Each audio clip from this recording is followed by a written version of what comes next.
본문은 이렇게 시작합니다. 45절을 보시죠. 모든 백성이 들을 때에 예수께서 그 제자들에게 이르시되, 오늘 본문은 예수님께서 제자들에게 말씀하신 내용입니다.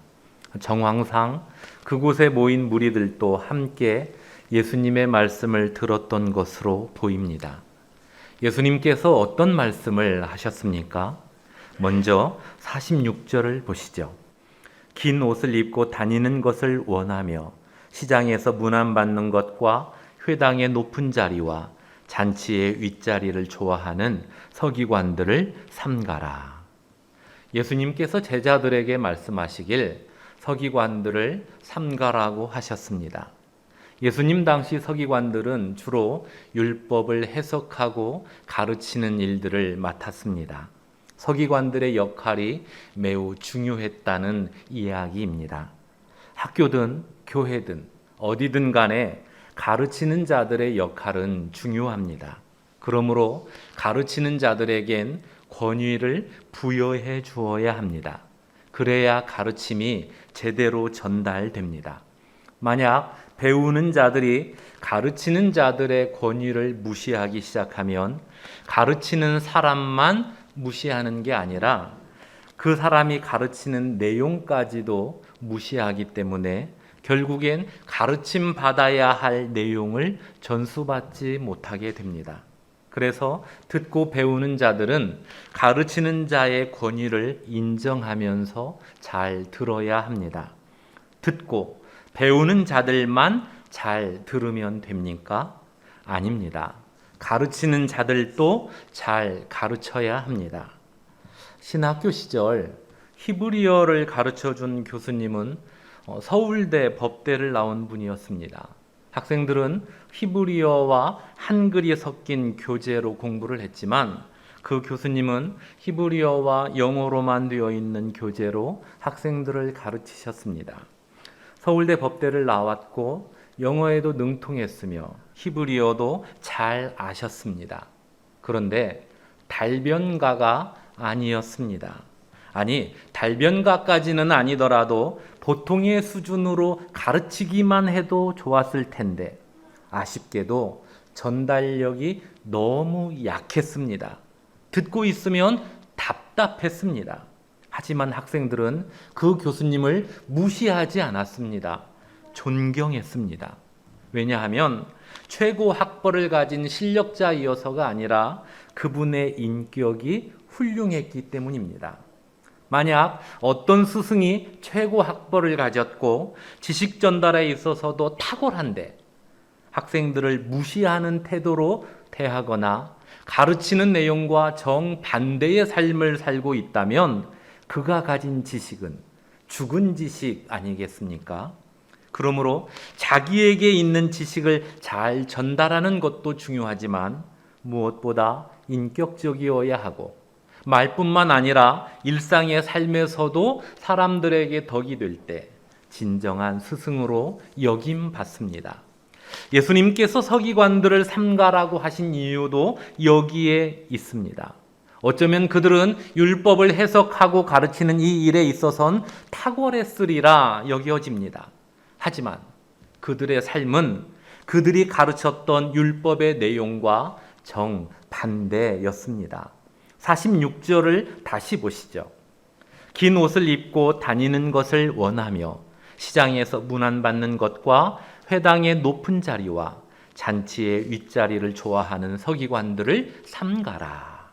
여기 긴 옷을 입고 다니는 것을 좋아한다. 이 내용에 대하여 같은 내용을 다루고 있는 마태복음 23장을 보면 그 경문띠를 넓게 하며 옷수를 길게 하고 이렇게 되어 있습니다. 이 사람들은 자그마한 함에 성경의 문구, 즉 성경 구절이 적힌 양피지를 넣어서 왼쪽 팔 또는 이마에 부착하고 다녔는데 그것이 경문띠입니다. 그 자그마한 함에 들어있던 대표적인 성경 구절이 신명기 6장 5절이라고 합니다. 너는 마음을 다하고 뜻을 다하고 힘을 다하여 너의 하나님 여호와를 사랑하라. 이 말씀을 담아서 다닌 이유는 신명기 6장 4절부터 9절의 내용 때문입니다. 제가 신명기 6장 4절부터 9절까지 읽어보겠습니다. 이스라엘아 들으라. 우리 하나님 여호와는 오직 유일한 하나님이시니 너는 마음을 다하고 뜻을 다하고 힘을 다하여 너의 하나님 여호와를 사랑하라. 오늘 내가 너에게 명하는 이 말씀을 너는 마음에 새기고 네 자녀에게 부지런히 가르치며 집에 앉았을 때에든지 길을 갈 때에든지 누워 있을 때에든지 일어날 때에든지 이 말씀을 강론할 것이며 너는 또 그것을 네 손목에 매어 기호를 삼으며 네 미간에 붙여 표로 삼고 또 네 집 문설주와 바깥문에 기록할지니라. 그러니까 하나님께서 모세를 통해 이 말씀을 주신 이유가 있습니다.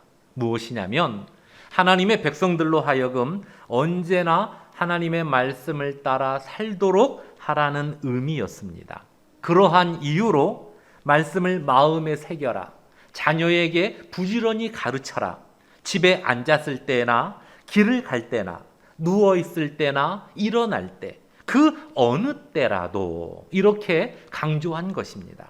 그런데 예수님 당시 종교 지도자들은 네 손목에 매어 기호를 삼으며 네 미간에 붙여 표로 삼고 이 내용에 치중하여 성경 구절이 담긴 함을 팔과 이마에 착용하고 다녔습니다. 그것도 서로 경쟁하듯이 남들보다 더 큰 함을 착용하고 다니길 좋아했습니다. 마치 내가 남들보다 하나님의 말씀을 더 사랑하는 것처럼 말이죠. 본질에서 크게 벗어난 삶을 살았던 것입니다. 그리고 8가닥의 실과 5개의 매듭으로 된 술을 옷단에 부착했는데 그것을 가리켜 옷술이라고 합니다. 즉 옷술은 옷단에 부착된 술을 의미합니다. 민수기 15장 38절 이하에 이와 관련된 내용이 나옵니다. 그 내용을 보면 하나님께서 이스라엘 백성들 옷단에 술을 부착하라고 하신 이유를 알게 됩니다. 이렇게 되어 있죠. 이 술은 너희가 보고 여호와의 모든 계명을 기억하여 준행하고 너희를 방종하게 하는 자신의 마음과 눈의 욕심을 따라 음행하지 않게 하기 위함이라. 그러니까 옷단에 술을 부착하라고 하신 이유가 무엇입니까? 옷단에 부착된 술을 볼 때마다 우리는 하나님의 백성들이라는 이 정체성을 잊지 말라는 의미였습니다. 방종과 욕심을 따르는 삶이 아닌 하나님의 백성답게 말씀을 따라 살라는 의미에서 옷단에 술을 부착하라고 했습니다. 그런데 이 사람들은 옷술을 화려하고 크게 함으로써 자신이 남들보다 더 경건하고 특별한 사람인 양 행세하는 용도로 사용하고 있었습니다. 무엇을 알 수 있습니까? 남들보다 우월함을 인정받고 싶은 그 욕망에 사로잡혀 있었다는 이야기입니다. 그래서 그들은 시장에서 문안받는 것과 회당의 높은 자리와 잔치의 윗자리를 좋아했습니다. 그 위치에 있음으로 인해 자신이 남들보다 더 우월한 사람임을 나타낸다고 생각했기 때문입니다. 이 사람들은 왜 남들보다 더 우월해지길 원합니까? 우월한 사람들을 최고로 여기고 또 인정해주는 사회적 분위기 때문입니다. 이러한 사회적 분위기는 예수님 당시에도 있었고 2000년이 흐른 지금도 마찬가지입니다. 베스트셀러였던 연탄길의 저자 이철환 씨는 책을 통해 사람들에게 감동을 주고 있습니다. 그런데 그가 책을 펴내기 전 영어 강사로 활동을 했었다고 합니다. 그 시절엔 카세트 테이프가 많이 사용되었던 때였는데 외국인과 함께 영어회화 테이프를 만드는 작업에 참여할 기회가 있어서 테스트를 받았더니 담당자들이 모두 excellent 이러면서 엄지척을 해주었습니다. 그들로부터 녹음 작업할 교재를 받아서 집에 돌아왔습니다. 연습을 더 했습니다. 그리고 약속한 날이 되어 다시 찾아갔고 녹음실에서 외국인과 함께 녹음을 하고 있는데 시작한 지 채 10분도 안 되어서 잠깐 밖으로 나오라는 사인을 받았습니다. 녹음을 중단하고 밖에 나와 보니 녹음 들어가기 직전 제출한 이력서가 담당자의 손에 들려 있었습니다. 그러니까 지방대 졸업이라는 학력이 이철환 씨의 발목을 잡은 것입니다. 회사 입장에선 강사의 실력도 중요하지만 학력이 뒷받침되어야 상품성이 있다고 판단했을 것입니다. 그 회사는 우월한 사람들을 최고로 여기고 또 인정해주는 사회적 분위기를 거스르면서까지 모험할 용기가 없었던 것입니다. 결국 영어회화 녹음을 중단하게 되었고 그 일이 계기가 되어 영어학원 강사도 그만둡니다. 그러니까 학원 강사를 그만두고 평상시 좋아하던 글쓰기를 시작했는데 그때 쓰여진 책이 연탄길입니다. 이 책이 출간되는 과정에 있어서 이철환 씨는 또 한 번의 아픔을 겪습니다. 연탄길 원고를 가지고 어느 출판사를 찾아갔더니 실무자가 이런 반응을 보였답니다. 당신이 무명인이어서 부담되긴 하지만 글 내용이 참 좋다. 우리 한번 출간해 보자. 그 말에 너무 기뻐서 집으로 돌아와 아내를 얼싸안으며 함께 눈물을 흘렸다고 합니다.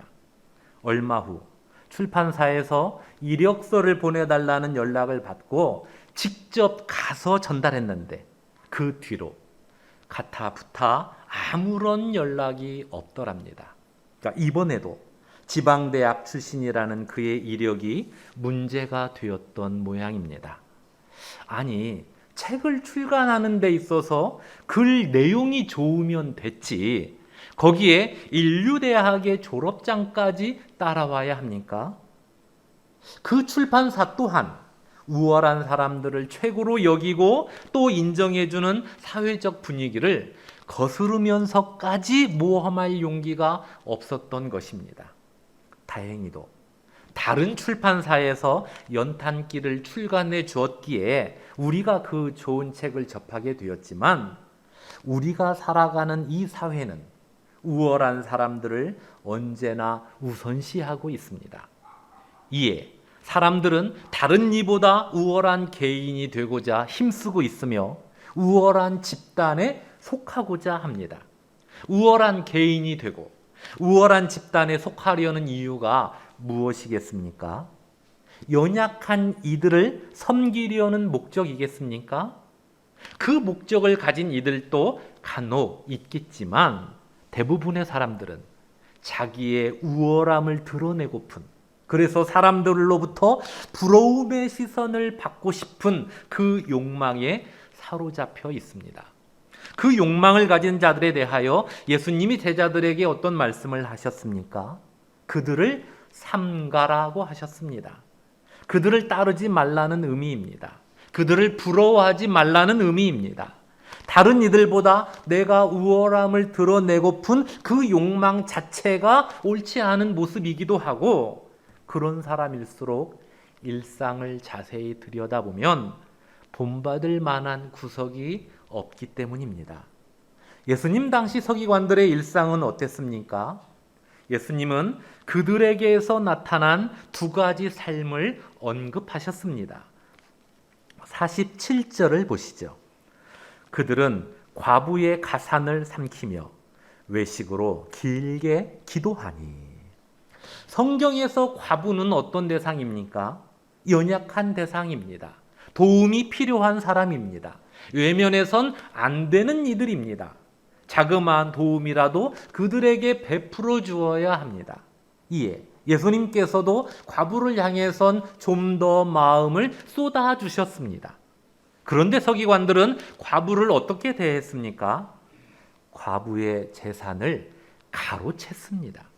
어떻게 가로챘는지 그것까지는 알 수 없지만 서기관이라는 그들의 직책을 이용했으리라 짐작됩니다. 우월한 직책을 남 섬기는 데 사용하지 않고 남의 소유를 가로채는 이 일에 사용했다는 이야기입니다. 그것도 연약한 과부의 재산을 말이죠.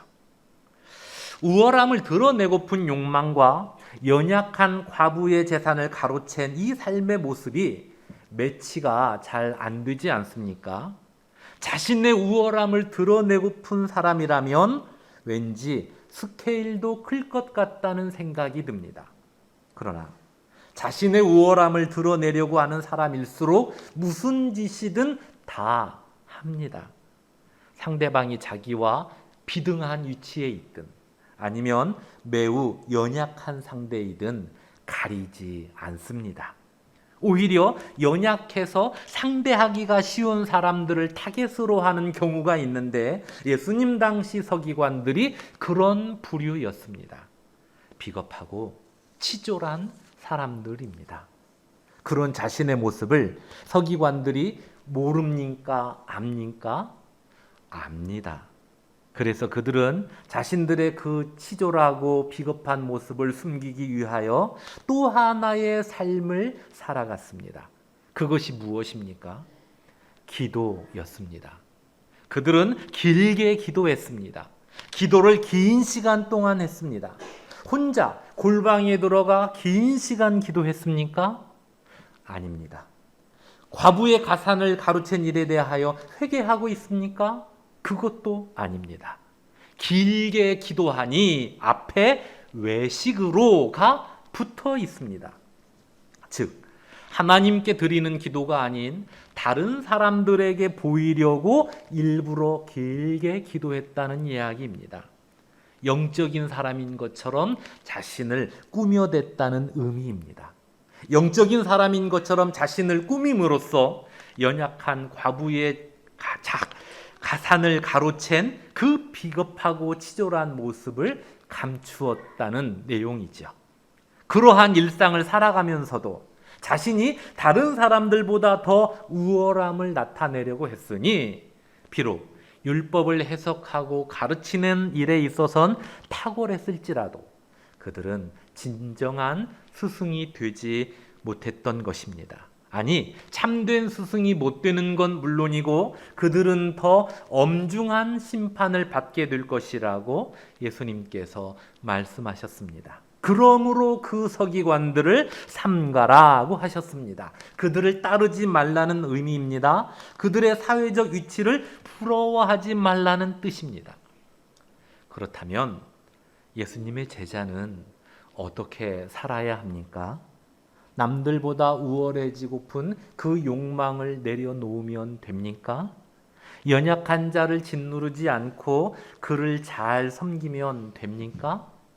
남들 보여주기식의 신앙생활이 아닌 진실된 모습으로 삶을 살아가면 됩니까? 예, 그렇습니다. 남들보다 우월해지고픈 그 욕망을 벗어던지고 연약한 자를 섬기는 모습으로 또 외식이 아닌 진실함으로 이 모습들을 잘 갖추면 예수님의 진정한 제자요 또 타인들에겐 본받을 만한 스승이 됩니다. 그런데 이 모습들은 저절로 갖추어지지 않습니다.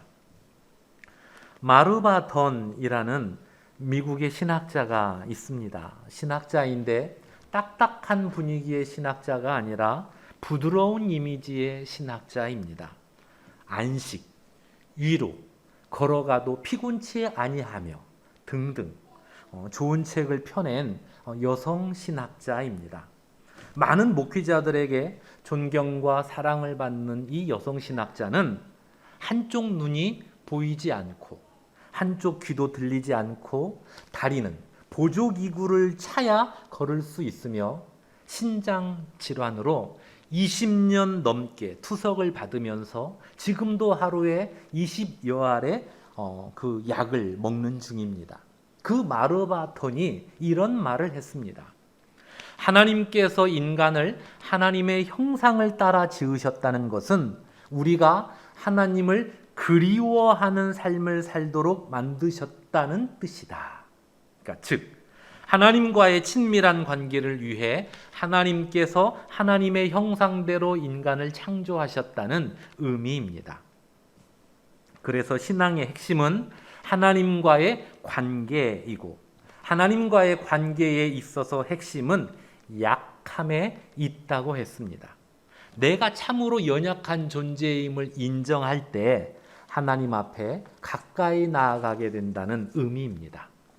마르바도는 자신에게 있는 연약함을 통해 하나님께 가까이 나아가게 되었고, 자신의 연약함이 있기 때문에 다른 사람들에게 도움을 청하는 겸손을 배웠다고 했습니다. 또한 연약함으로 인해 하나님께 간구하기보다 먼저 하나님의 음성에 귀 기울이려 했고, 다른 사람을 가르치려 하기보다 다른 사람들의 말을 먼저 듣고자 했는데, 어느덧 다른 사람들이 자기의 가르침을 귀담아 듣고 있는 상황에 이르렀다며 이 또한 하나님의 은혜라고 했습니다. 그러니까 오늘 본문에 나타난 서기관들과 정반대의 모습임을 알 수 있습니다. 서기관들은 남들보다 우월해지고픈 욕망을 따라 살았지만, 마르바도는 자신의 연약함을 가지고 하나님께 가까이 나아갔으며, 서기관들은 자신들의 연약함과 완악함을 감추기 위해 외식의 탈을 썼지만, 마르바도는 자신의 연약함 때문에 하나님을 의지했고 다른 사람들 앞에선 겸손했습니다. 그 결과 서기관들은 참된 스승이 아닌 엄중한 심판을 받아야 할 대상으로 치부되었고, 마르바도는 예수님의 진정한 제자요 또 타인들에겐 본받을 만한 스승으로 살아가고 있습니다. 성도이자 예수님의 제자인 저와 여러분은 어떻게 살아야겠습니까? 욕망을 따라 외식의 모습까지도 품고 살아야겠습니까? 아니면 하나님께 가까이 나아가 하나님과 친밀해지며 사람들에게 가까이 나아가 섬김의 삶을 살아야겠습니까? 여러분은 이 한 주간 누구를 만나십니까? 누구와 많은 시간을 보내십니까? 가족, 이웃, 직장 동료, 또 믿음의 형제 등 다양한 사람들과 시간을 보내리라 생각합니다. 그 만남의 자리에서 나의 우월성을 드러내기보다 말로 또 행동으로 섬길 수 있기를 소망합니다. 나의 잘난 모습을 보여주기 위해 외식까지도 자행하는 모습이 아닌 진실한 모습으로 사람들을 만날 수 있기를 소망합니다. 이 삶을 위해 먼저 하나님께 가까이 나아가 하나님 주시는 은혜와 사랑으로 충만하길 소망하고, 그러한 우리를 통해 그리스도의 향기가 전달되는 이 한 주가 되길 주님의 이름으로 축원합니다. 기도하겠습니다. 하나님 아버지, 하나님 보시기에 우리의 모습은 어떠한지요? 혹시 욕망과 외식의 사람은 아닌지요? 만약 그러하다면 우리의 인격과 삶이 변화되게 하옵소서. 오직 하나님을 가까이 하며 다른 이들 앞에서도 진실한 모습으로 또 섬김의 자세로 살아갈 수 있도록 붙잡아 주옵소서. 예수님의 이름으로 기도드리옵나이다. 아멘.